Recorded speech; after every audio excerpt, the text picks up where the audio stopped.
Hi everyone, my name is Sarah Lipkowitz. I'm a real estate agent based in Montgomery County, Maryland. I specialize in homes and farms in Maryland and Virginia.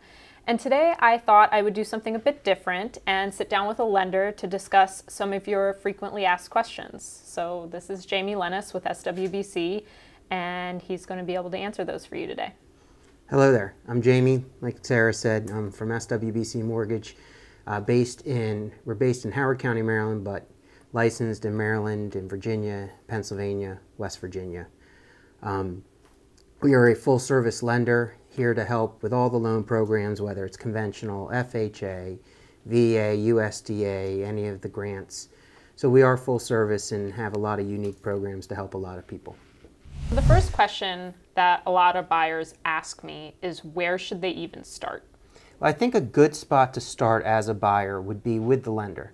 I think it's very important that the lender can get with the buyer to understand the buyer's qualifications, the buyer's situation. Let that buyer know payments. Let that buyer know cash that would be needed to close.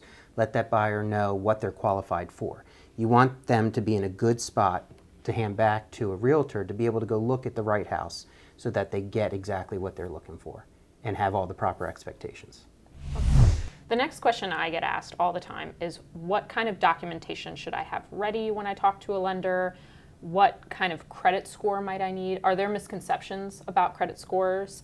And also, how is the amount that I qualify for going to be determined? So those are good questions. I think the important thing is, when a buyer comes to me, the best thing they can do is have sort of a picture of their life. Tell me, I want to know what they do for a living. I want to know what their income is. I want to know what their job entails. Is it a W-2 job? Are they hourly? Are they salary? Are they self-employed? Are they 1099? All those play into account on how we determine income. With that also goes the debts and credit. So the misconception on credit is, oh, I have no credit, or I have bad credit. All that is all determined. There's a range. There's all different sorts of situations, so there's no right or wrong. I think we have to sit and talk and figure it out. But all that put together, when you take the income, when you take the assets, when you take the debts, that's how we put it all together and come up with a kind of a max mortgage payment that, either based on their budget they're comfortable with or based on ratios, what we call debt to income ratios. That's what we determine is what they are qualified for. Based off of that, we can determine a loan amount, which also helps to equate to a sales price as to what they're determined or what they're allowed to buy. Okay. So tell me a little bit about job history. I know a lot of buyers will often ask me, when they're moving to a new state for a new job, how that is going to affect them when they apply for a loan. Absolutely. A lot of the time there's no issues with it. I think we just have to look at what that job is. Is it a job transfer? Is it a new job, which is still fine? I think there's just some additional data that will need to be looked at and analyzed.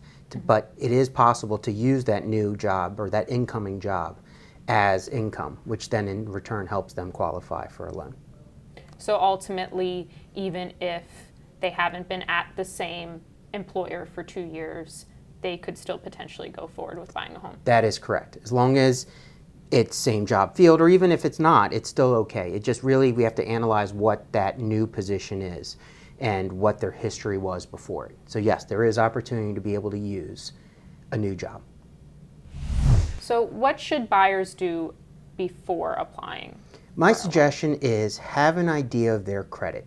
Have an idea of, even a gauge, whether it's they do their own personal credit report to have an idea, or even just a kind of overall assumption of what their credit is, so that when I can talk to them, I have a picture. They can help paint me a picture of what their situation is credit-wise. Before we dig in and pull credit immediately, I want to have an idea. That helps me talk to them and give them good answers before we start. Mm-hmm. And what shouldn't a buyer do? I know there are a number of things that are on the don't list when you are in the middle of buying a home and you've already applied for that loan and you're working on that. Absolutely. I think there's the big don'ts are, obviously, don't apply for new credit. Try not to, obviously, make every payment on time as possible. Don't open new credit. We know life happens. I think it's really important that there's an open line of communication between the buyer and the loan officer. We know life happens. We know things happen. So if there is a reason for new credit of some sort, make sure you immediately talk to your loan officer so that they can help advise you to know what that is and how to deal with it. Essentially, don't buy a car and don't finance furniture when you're in the middle of buying a home, if you can avoid it. A lot of my buyers talk to more than one lender before they decide to move forward with applying for a loan. How can you tell if a lender is going to be a good fit for your needs and for the property that you're looking for? And are there any red flags that you need to be on the lookout for? Sure, I think it's perfectly fine to talk to multiple lenders. I think you need to find the good fit in that somebody that understands your situation, that will take the time to listen and figure out scenarios, not just give you one and say this is it and that's the only one. I think there are multiple programs out there. I think there are multiple options sometimes for borrowers. And some of it becomes a little more financial planning maybe, not just here's a loan program, take it. It's the best thing for you. I think they need to have that conversation, feel comfortable, know that that person is really on their side and is responsive and can listen. I think when you ask a red flag, I think there are some lenders out there that might not be the most responsive, and that in this biggest purchase of most people's lives, that is important to be responsive, whether it's day, evening, weekend. I think you need to be able to get a hold of your lender, to be able to ask your question, get your answer, get your situation resolved at that moment that might be pressing, that might make or break a deal. I think that's important. And sometimes there are lenders that just are not available to help, and that's the red flag I think you need to look for.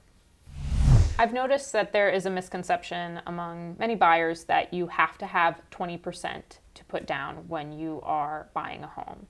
And a lot of people want to know if that's true, and if not, how can they go about getting the home that they want? Sure, it is a misconception. You do not need 20% to put down. There are multiple loan options out there that have as little as 0% down to obviously up to 20 or more. I mean, obviously the 20% avoids the mortgage insurance, but there are loan programs out there for less than 20%. And those less than 20% loans do come sometimes with mortgage insurance. And I know that's a big misconception and a big fear maybe to a lot of people, but to a lot of people it allows them to buy the house that they want without being able to put 20% down that they might not have access to. So there is some give and take to that. It's into the mortgage payment or it's into the loan some way, somehow, sometimes. So I don't think it should be the end of the world. I think we need to talk that over, the buyer and myself, to be able to understand what's really going on, to see if it's the best move for them. Now, if their best move is 20% down, then that's a decision they have to make. But there are options for less than 20%, and I would not be shied away from. Thank you for taking the time to sit down with me today. I know these questions are really at the forefront of a lot of buyers' minds when they are thinking about buying a home. And so I really hope this video is going to be helpful for a lot of people today. Absolutely. Thank you for taking the time to come visit. And if there are any questions, feel free to get a hold of me. All right. Awesome. Thank you so much. Thank you.